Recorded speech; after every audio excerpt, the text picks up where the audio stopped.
وبركاته.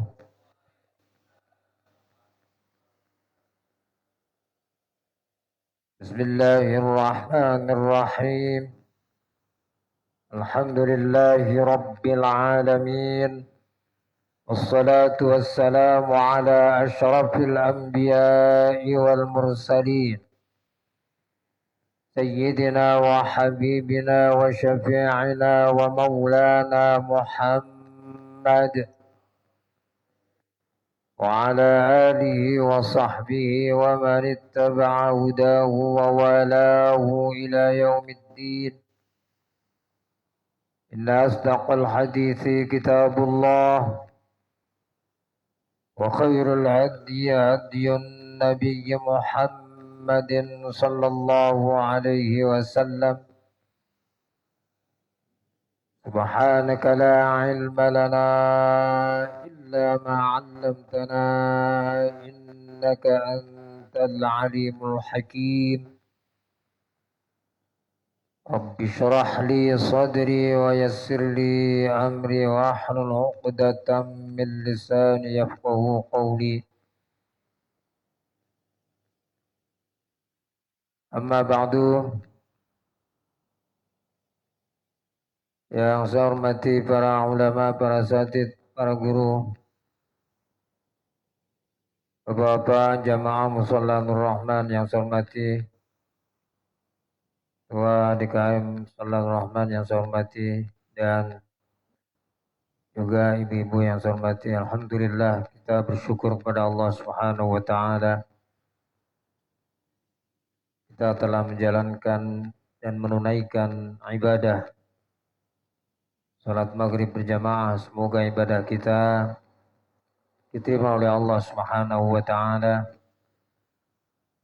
Kita lanjutkan dengan pengajian. Semoga kita diberikan ilmu yang bermanfaat oleh Allah Subhanahu wa taala untuk meningkatkan kualitas keimanan dan ketakwaan kita. Semakin hari dengan mengaji, mudah-mudahan semakin sempurna, semakin baik iman, dan semakin mantap iman, dan semakin baik ketakwaan kita, sehingga mudah-mudahan diterima dan mendapatkan ridha Allah Subhanahu wa taala. Amin ya rabbal alamin. Jamaah rahimakumullah, kita akan mengaji tentang makanan, di mana makanan ini yang kita makan haruslah sesuai dengan syariat, makanan yang halal. Bagaimana makanan yang halal? Kita harus mengetahui makanan yang halal bisa dari jenis makanannya, bisa juga dari cara memperolehnya, dan yang ketiga bisa dari cara menyembelihnya dan memasaknya. Tiga itulah yang menyebabkan, atau tiga macam itulah makanan yang halal. Yang pertama adalah jenis makanan yang halal. Yang kedua, cara memperolehnya, dan yang ketiga adalah cara mengolahnya. Kita awali sama-sama pengajian kita dengan baca salawat Nabi dan baca suratul Fatihah. Semoga Allah anugerahkan kepada kita ilmu yang bermanfaat. Amin ya rabbal alamin. اللهم صل وسلم وبارك عليه يا رب بالمصطفى بلغ مقاصدنا واغفر لنا ما مضى يا واسع الكرم.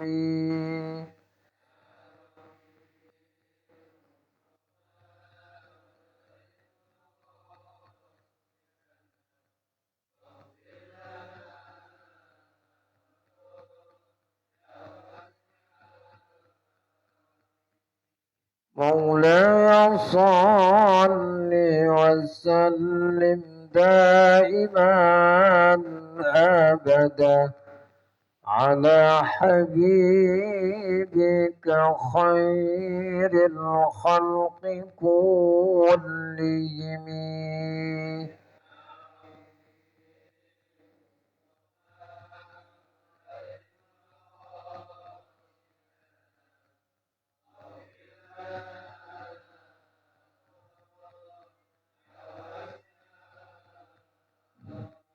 هو الحبيب الذي ترجى شفاعته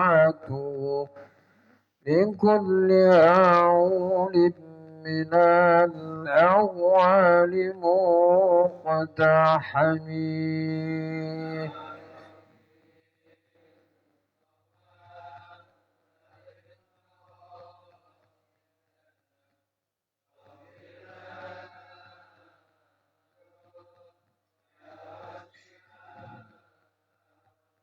اللهم صل وسلم وبارك عليه وعلى آله. الفاتحة إلى حضرة النبي المصطفى رسول الله صلى الله عليه وسلم، وإلى حضرات جميع مشايخنا وأساتذتنا الكرام، أن الله نفعنا الله بعلومهم شهر الله لنا ولهم الفاتحة. أعوذ بالله من الشيطان الرجيم. بسم الله الرحمن الرحيم. الحمد لله رب العالمين الرحمن الرحيم مالك يوم الدين. إياك نعبد وإياك نستعين. اهدنا الصراط المستقيم صراط الذين أنعمت عليهم غير المغضوب عليهم ولا الضالين. آمين. كتاب الصيد والذبائح والضحايا والأطعمة. Kita menjelaskan tentang berburu atau hewan buruan, wadzabaihi dan hewan sembelihan atau menyembelih hewan, wadhahaya dan kurban, wal at'imati dan makanan. Wa man qudira ala zakatihi fa zakatuhu fi halqihi wa labbatihi. Orang yang dapat menguasai hewan, maka menyembelihnya adalah di lehernya, halqihi, dan tenggorokannya. Wa ma la yaqdiru ala zakatihi fa zakatuhu aqruhu haitsu qudira alaihi. Dan siapa yang tidak dapat menguasai binatang, karena binatang itu binatang liar, tidak bisa dikuasai, maka penyembelihannya adalah sebisanya. Fazakatuhu aqru haitsu qudira alaihi. Al-aslu fi as-sadi qawluhu ta'ala wa idza halaltum fastadu. Ayat ini sebetulnya bicara tentang orang-orang yang menjalankan haji atau ihram. Ketika sedang ihram maka tidak boleh membunuh hewan. Tetapi ketika sudah tahallul, wa idza halaltum fastadu.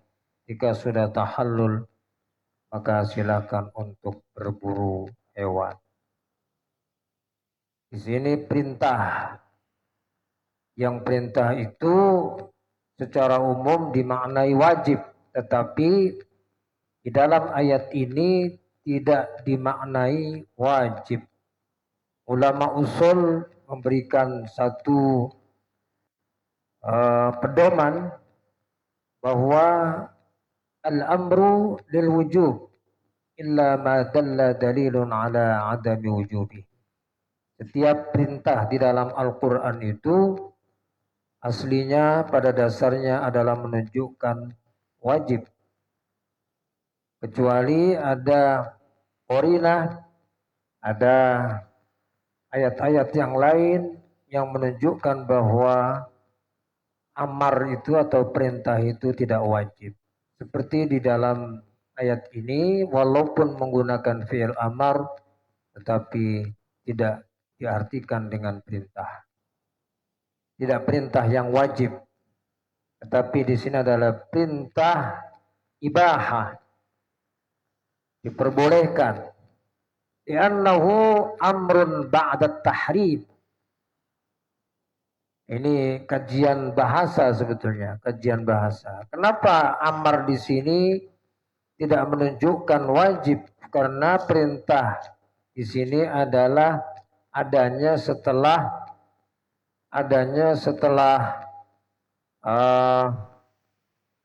larangan.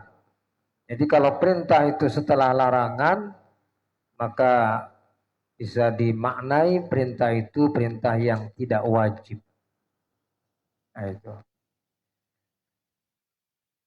Wal aslu idzal qa'idatu anna al-amra ba'da al-hadr lil ibahah.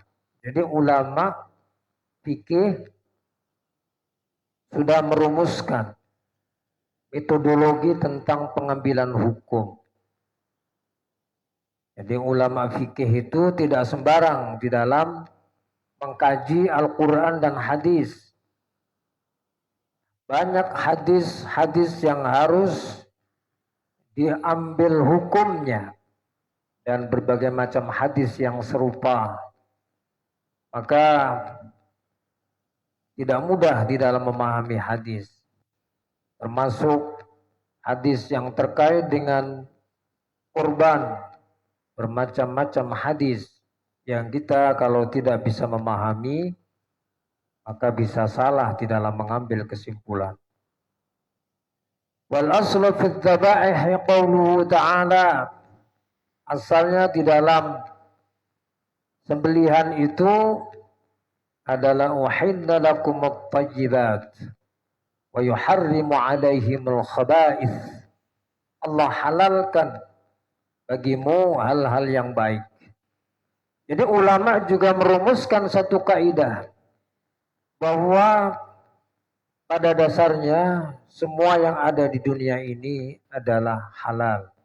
Al-aslu fil asya'i al-ibahah. Semua yang ada di dunia ini diperuntukkan untuk kita. Maka aslinya itu adalah halal. Illa ma dalla alai dalilun ala hurmatihi. Kecuali ada dalil yang pasti yang menunjukkan bahwa itu haram. Nah itu. Jadi kalau tidak ada dalil yang jelas, maka kita kembalikan bahwa itu adalah halal. Al-aslu fil asya'i al-ibahah. Wala syakka annal mudakka minat thayyibat.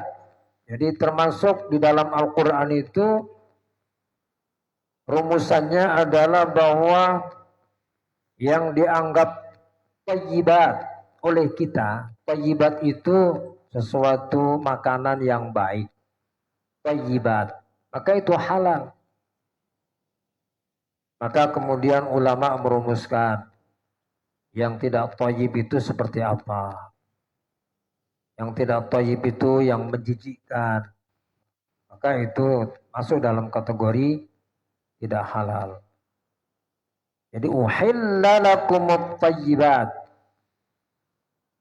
wa yuharrimu 'alaihimul khaba'ith. Wa la syakka anna al-mudakka minat thayyibat. Dan tidak diragukan lagi bahwa hewan-hewan yang kita potong yang memang itu halal, maka menjadi thayyib. Hewan yang sudah halal, ya kan, halal hewannya. Jadi hewannya memang termasuk hewan yang halal. Ada nggak hewan yang haram? Ada. Nah, hewan yang halal itu pun bisa menjadi haram. Kenapa bisa menjadi haram? Ya bisa disebabkan 3 hal tadi. Yang pertama adalah cara memperolehnya. Kalau sapi itu halal. Tapi kalau ngambilnya dari kandang tetangga, kita ambil, kita potong, tanpa bilang apa-apa alias mencuri, berarti menjadi haram. Cara memperolehnya. Yang kedua adalah yang kedua itu sebetulnya. Yang pertama itu adalah jenisnya. Jenis tadi sudah dijelaskan bahwa jenisnya binatang, makanan itu ada yang halal, ada yang haram. Jenisnya yang pertama. Jenisnya, oh ini beras, ini halal ya, beras ya. Ini mangga halal. Ini duren halal. Ini ganja halal apa haram? Nah itu. Jadi jenisnya, yang pertama jenisnya. Ya kan? Jenisnya. Minum-minuman keras gitu aja dah. Jadi jenisnya yang pertama jenisnya. Ada jenis makanan yang halal, ada jenis makanan yang haram. Yang haram ini karena sudah dinas di dalam Al-Quran dan hadis bahwa itu haram. Yang kedua cara memperolehnya. Biarpun halal, tapi kalau cara memperolehnya dengan cara yang tidak halal menjadi tidak halal, menjadi haram. Dan yang ketiga adalah cara mengolahnya. Cara mengolahnya. Cara mengolahnya itu termasuk kalau binatang sebelum diolah kan dipotong dulu. Betul? Maka cara motongnya, kalau cara motongnya tidak benar, halal apa haram? Jadi haram. Kalau cara motongnya nggak benar. Nah itu. Cara motongnya namanya motong. Tenggorokannya nggak putus namanya. Benar nggak itu motongnya? Nggak benar, berarti haram. Nah itu. Cara mengolahnya. Termasuk diantara cara yang cara mengolahnya yang sepele itu sepele. Kita masak, tapi masaknya kena campur sama yang najis. Itu halal apa haram? Tercampur najis. Haram, jadi haram. Karena yang najis itu adalah diharamkan.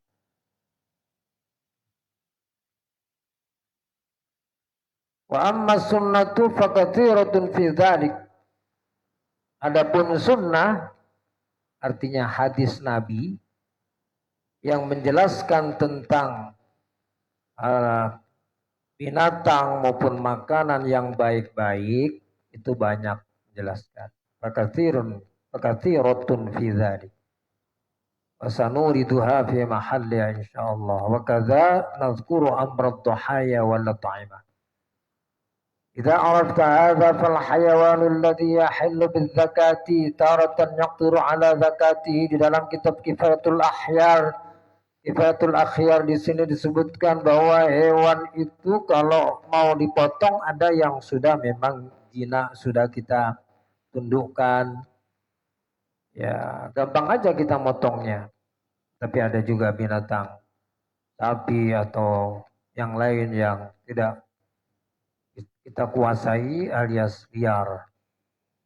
Wa taratan la yaqdir, la yuqdaru. In qadara ala zakatihi fala budda minha az-zakatu az-zabhu. Mahalluhu al-hulqumu wal-labbatu. فلا بد في حل الحيوان من قطع جميع الحلقوم بالبريء بآلة ليست عظما ولا ظفرا. Kalau memang bisa dikuasai maka motongnya, di mana motongnya? Di leher. Motongnya di leher, bukan di lapangan ya. Motongnya di leher. Fala budda minha az-zakatu waz-zabhu, harus dipotong. Ya, tempatnya di leher, tenggorokan ini, al-hulqum. Fala budda fi halil hayawan min qadi jami'il hulqum bal bari. Jadi tempat keluarnya keluar masuknya makanan dan juga tempat keluarnya masuknya nafas. Dialatin dengan alat yang dibenarkan alat itu. Pisau yang tajam. Laisat azman wala dhafran. Jadi tidak boleh dengan menggunakan tulang, azman, ataupun kuku. Mentang-mentang burungnya kecil, burung burung dara, punya kuku panjang, tajam, langsung dicekik. Nah, nggak bisa, walaupun putus lehernya karena kukunya tajam, umpama. Maka itu cara yang tidak benar, karena di sini disebutkan wala dhafran. Wa sayati idahu hadza amma ma la yaqdiru ala dhabhihi fil mahal al-madhkur fa huwa naw'an. Jadi hewan yang tidak bisa dikuasai maka ada dua macam. Yang pertama as-suyud, wa satati insyaallah, yaitu binatang buruan. An-naw'u tsani ghairu as-suyud bi an nadda al-ba'ir aw al-jamus aw syaradati syatu. Ya, ada yang memang binatang buruan, ada binatang yang sebetulnya bukan binatang buruan, binatang biasa, tetapi berot gitu ya, apa itu, kayak unta ataupun kerbau, syaradat asyad, ataupun ada kambing yang tahu-tahu mau dipotong lari, nggak bisa ditangkap lagi, susah. Wa ta'adzar wusulu ilaiha ifda'iha ila mahlakatin aw masba'. Waqa'at bahimatun fi bi'rin, atau ada sapi mau dipotong tahu-tahu lari kecemplung sumur, ya kan? Ini waqa'at bahimatun fi bi'rin, hewan kecemplung sumur. Wa ta'adzar ikhrajuha hayatan, ini kira-kira kalau diambilnya susah hidup. Diambil dalam keadaan hidup kayaknya susah. Nah itu. Ini paling-paling manggil yang namanya? Nah itu, yang pemadam kebakaran tuh, damkar. Biasanya kan gitu. Nah itu. Maka di sini dikatakan walam yatamakkan fi dhabhiha fa hukmuha hukmul ba'iril mutawahhish. Maka sama juga di sini dihukumi dengan unta yang liar, yang keranjingan itu, yang tidak bisa ditangkap itu. Sama dengan unta yang sulit untuk ditangkap, atau sapi yang liar yang susah untuk ditangkap. Sama itu hukumnya sapi yang jatuh di sumur yang kalau kita ambil dalam keadaan hidup-hidup susah. Fa yahillu aqru dzalika kullihi, maka halal kita memotong bagian semuanya, tidak harus di lehernya. Sawa'un asabal madhhab mazbah amla, apakah mengenai tempat menyembelihnya yaitu leher atau mengenai yang lain. Wasarat kulluha manharon, maka semuanya itu bisa menjadi tempat menyembelih. Manharon. Fi Abi Dawud wa ghairi an Nabil Ashara an Nabi annahu qala ya Rasulullah amma takun az-zakatu illa fil halqi wal labbah. Faqala sallallahu alaihi wasallam law ta'anta fi fakhidha ajza'a. Gimana kalau kemudian hewan seperti itu lari, wahai Rasulullah, maka apakah kita menyembelihnya harus tetap di tenggorokan? Maka Rasulullah menjawab, lau ta'anta, kalau kamu melukai di pahanya, di fakhidha ajza'a angka, maka itu cukup bagimu. Kalau memang itu kemudian bisa mati. Qala Abu Dawud wa hadha la yasluhu illa fil mutaraddiyati wal mutawahhish.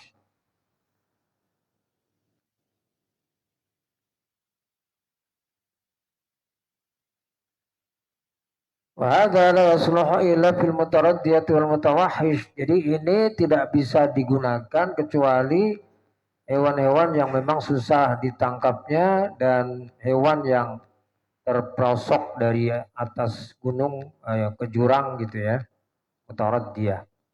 Wa fi sahihaini annahu alaihi salatu wassalam asaba nahban fanadda minna ba'ir wa lam yakun ma'ahum khairan faramahu rajulun bisahmin.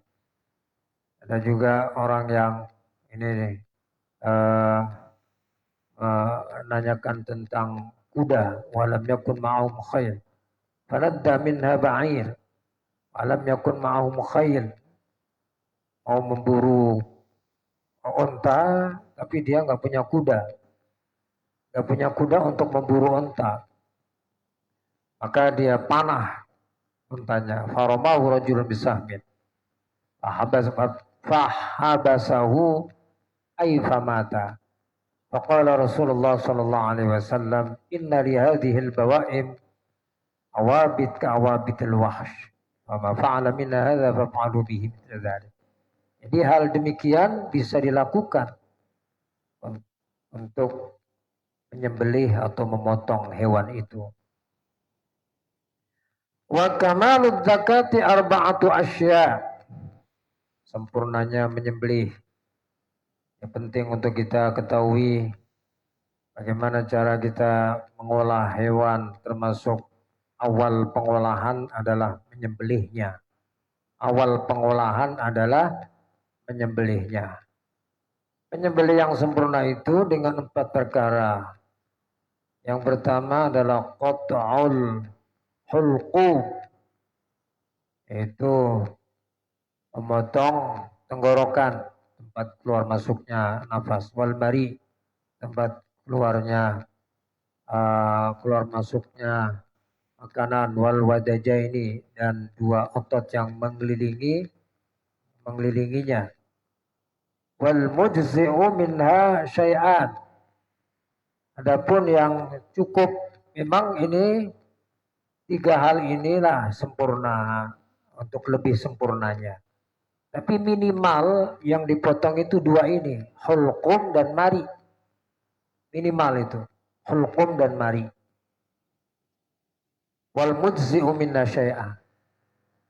Qat'ul hulqum wal mari, itu memotong tenggorokan, tempat keluar masuknya makanan dan nafas di situ. Wa yustaratu fil jarhi alladhi yufid al-halla fil mutaraddiyah. Kemudian di sini disebutkan ya, ada tambahan penjelasan di sini, saya singkat saja. Wal wadajani wal mujzi'u minna syai'an qatul hulqum wal mari. Az-zakatu fil lugha at-tatyib. Qali ra'ihatu zakiyah. Sumya bi'adzabhu litadhibi aklihi. Jadi yang namanya zakah, ini kajian bahasa sebetulnya. Zakah itu menyembelih. Menyembelih itu dalam bahasa lain sama dengan tatyib. Tatyib itu membaguskan. Sesuatu yang kurang bagus kemudian dibaguskan, dibagusin, itu namanya tatyib. Min qawlihim raihatun dzakiyah.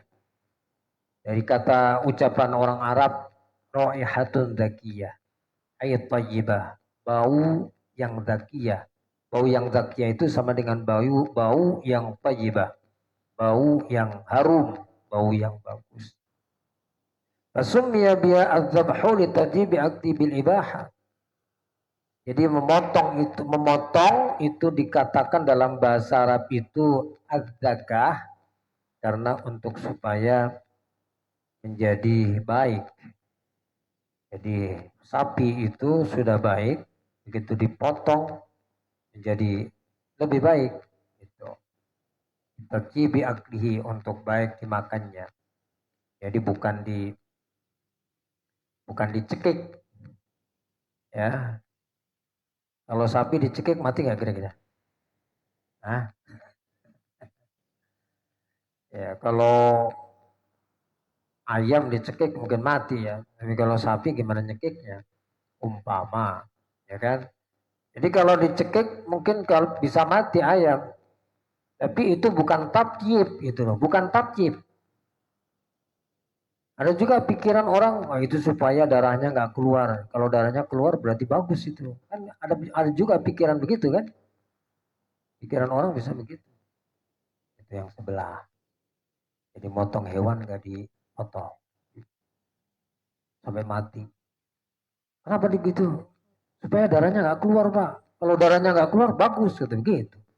Salah itu. Kalau dalam Islam memotong itulah tatyib, membaguskan. Nah, itu kata zakah. Itu. Wa bi syar'i qat'un makhsusun.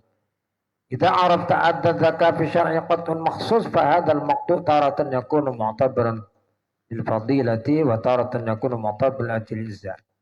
Jadi memotong itu ya karena memotong khusus maka ada memotong lil fadilah, memotong kategori utama.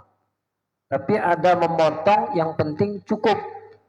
Ada memotong yang utama, ada memotong yang penting cukup. Fal mu'tabar li ajli izzaqat jami'il hulqum wal mari. Jadi kalau cukupnya itu ya pokoknya dipotong al-hulqum dan al-mari. Ya, al-mari. Nah, mari kita simak di sini. Jadi memotong hulqum dan memotong al-mari. Apa itu hulqum? Apa itu al-mari? Di sini dijelaskan, fal hulqumu huwa majran nafasi khurujan wa dukhulan. Jadi di dalam tenggorokan ini ada namanya hulqum. Hulqum itu tempat keluar masuknya nafas. Sedangkan al-mari itu majrat ta'ami wasyarab, tempat masuk keluarnya makanan dan minuman. Dua itu kalau sudah terpotong itu cukup. Tapi belum mendapatkan fadilah, belum mendapatkan yang utama. Wa huwa tahtal hulqum. Jadi di sini disebutkan bahwa al-mari, tempat keluar masuknya makanan itu ada di bawah. Di bawah tempat masuknya nafas. Di bawah itu mana di bawah? Kalau begini kan dia di bawah ya. Oh iya, kalau sapi kan begini. Berarti yang paling bawah itu tempat masuk keluarnya nafas, yang paling bawah. Yang atasnya sedikit, atasnya itu berarti tempat keluarnya makanan. Nah, itu. Ini. Warahuma arqani. Kemudian di belakangnya lagi ada dua otot. faji. Di belakangnya lagi ada 2 otot. Arqa. Fi safahatil unuq yuhitani bil hulqum. Jadi yang mengitari hulqum ini ada otot. Ada otot. Wa qila bil mar'i yuqalu lahuma al-wadajan. Wa yustahabbu qat'ul wadajaini ma'al hulqumi wal mari. Maka disunnahkan untuk memotong otot yang mengelilingi hulqum, ya, mengelilingi hulqum dan mari ini, ototnya disunnahkan untuk dipotong.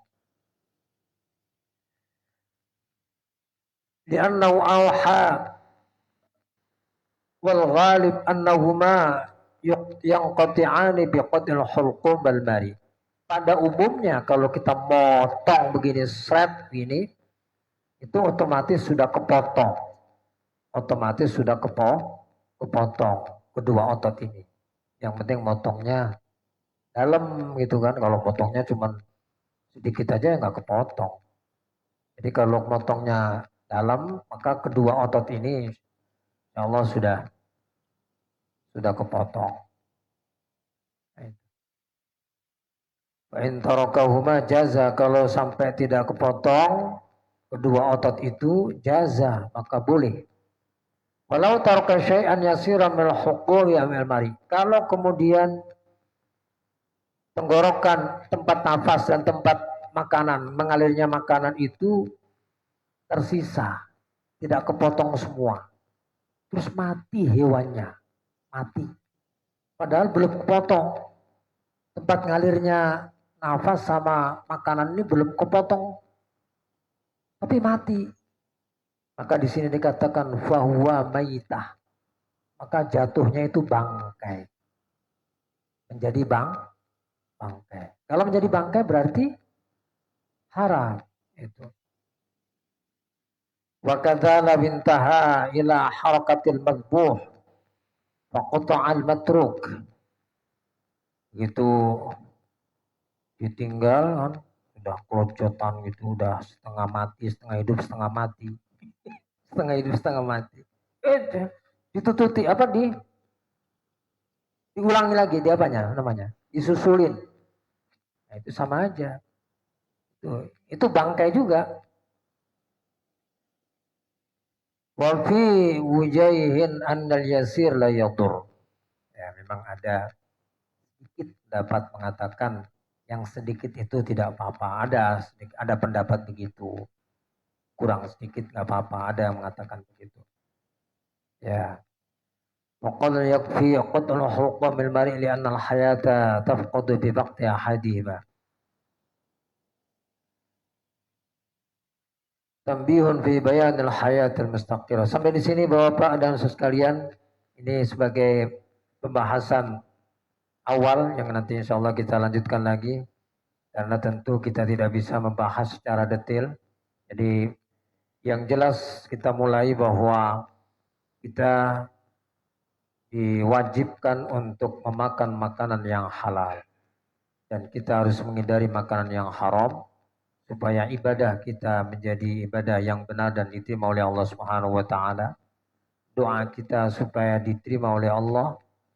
Siapa yang berdoa tetapi makanannya makanan yang haram, fa anna yustajabu lahu, maka bagaimana akan diijabah doanya kalau makanannya makanan yang haram. Wa ghudhiya bil haram. Nah, maka yang perlu kita pahami adalah ada jenis-jenis makanan yang halal, ada jenis-jenis makanan yang haram. Nah, ini mesti kita ngaji supaya tahu, dan saya yakin bahwa bapak-bapak sudah tahu semua. Ya. Yang kedua adalah yang cara memperolehnya, ini juga sudah tahu. Dan yang ketiga cara mengolahnya ini. Saya kira ini masih banyak yang gelap gitu ya, cara mengolahnya. Cara mengolahnya, memotongnya, maupun cara mengolahnya ibu-ibu masak sayuran, masak nasi. Nasi itu aslinya halal, tapi bisa menjadi haram kalau cara masaknya tidak bisa. Sampai di sini mudah-mudahan bermanfaat. Mungkin ada yang mau ditanyakan, saya persilakan. Ya Ustaz Ahmad, silakan. Waalaikumsalam warahmatullahi wabarakatuh.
Ya, jadi di dalam kitab-kitab memang disebutkan bahwa makanan yang kena najis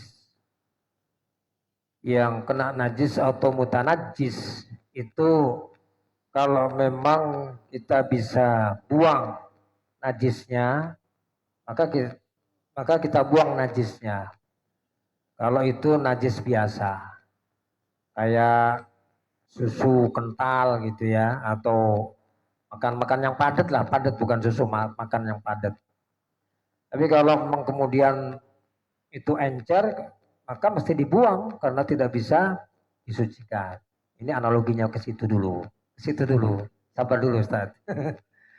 Nah, jadi itu kalau makanan biasa kemudian kena najis biasa. Kalau memang bisa dibuang, najisnya tidak tersisa, aman berarti. Karena di situ ada kaidah jangan sampai kita mubadir. Nah, bagaimana kalau kena najis mughalladhah seperti kena anjing tadi itu? Nggak tahu anjingnya siapa, pokoknya kena anjing aja gitu lah ya. Saya tadi nggak paham tadi anjingnya siapa gitu ya. Pokoknya yang penting jilat anjing begitu aja dah. Saya pahaminya begitu. Oh anjingnya siapa, pokoknya jilat anjing. Kan sama aja kan? Anjingnya komandan dengan anjingnya kopral sama aja kan? Anjing herder atau anjing apa kan sama aja. Tetap najis mughalladhah kan? Maka ya dicuci 7 kali kan? Nah, supaya najisnya itu hilang, supaya tidak mubazir. Menurut saya begitu, Ustaz. Gimana?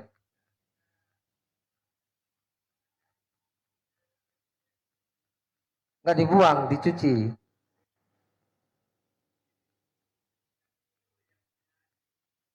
Oh iya, makanya tidak dibuang. Iya, makanya tidak dibuang tadi kan, tidak dibuang. Dicuci, dicuci, dicuci. Iya, dicuci, bukan dibuang. Enggak dicuci lah.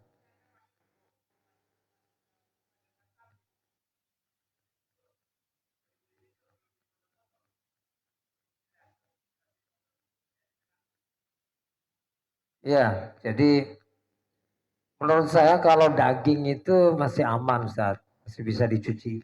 Masih bisa dicuci. Kalau anjing, kalau daging. Kecuali yang gampang meresap ke dalam, nah itu susah untuk dicuci. Tapi kalau daging, saya rasa tidak gampang meresap sehingga sehingga masih bisa dicuci. Nah, maka dicuci supaya nggak tersinggung. Iya, baik saya kira itu. Ada lagi yang lain? Ya, baik. Waalaikumsalam warahmatullahi wabarakatuh.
Waalaikumsalam warahmatullahi wabarakatuh. Pertanyaan yang luar biasa ini. 3 pertanyaan. Yang pertama itu sama dengan orang mencuri duit.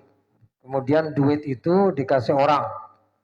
Orang itu makan duit itu haram apa tidak? Itu sama dengan itu. Jadi kalau saya mencuri sapi, ya sebetulnya saya yang memakan sapi itu haram. Kalau orang lain ya karena dia nggak tahu kan.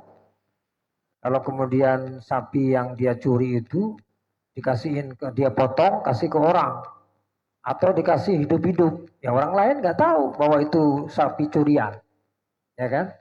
Sama dengan itu tadi kita makan di warteg, oh ya warteg, sorry jangan warteg lah. Pokoknya kita makan di warung aja pokoknya. Makan di warung, kita kan nggak tahu ayamnya tiren apa bukan, kita nggak tahu itu. Yang penting enak. Jadi selama memang kita tidak tahu dan susah menyelidikinya, bismillah.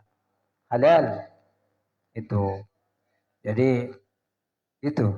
Tetapi kalau memang ada indikasi, wah, kata orang ini kok apa mie ayamnya katanya macam-macam ini. Kemarin informasinya ada tikus, ada macam-macam. Ya udah jangan makan kalau begitu gitu. Atau ada informasi bahwa warung itu terindikasi kuat, ya selalu disuplai sama ayam tiren umpamanya, ya udah jangan makan, jangan hindari. Pokoknya terindikasi kuat yang haram itu jangan kita ikuti. Yang ketiga, yang kedua udah tadi ya. Yang ketiga ini problemnya Mas Wail itu. Jadi gimana di restoran itu habis masak babi, masak ini campur-campur gitu kan. Itu sebetulnya memang sudah jelas itu kan, tidak perlu ditanyakan lagi itu sebetulnya. Jadi yang halal tercampur yang haram yang menjadi haram kan. Itulah sebetulnya koki itu satu sisi dia ingin kerja, satu sisi berkecamuk batinnya di situ karena campur aduk di situ. Jadi apa namanya sertifikat halal itu juga kadang-kadang tidak bisa menjamin. Kalau ada restoran sertifikat halal, ya kemarin halal, besoknya bisa jadi nggak halal. Terima kasih. Saya kira itu yang bisa saya jelaskan.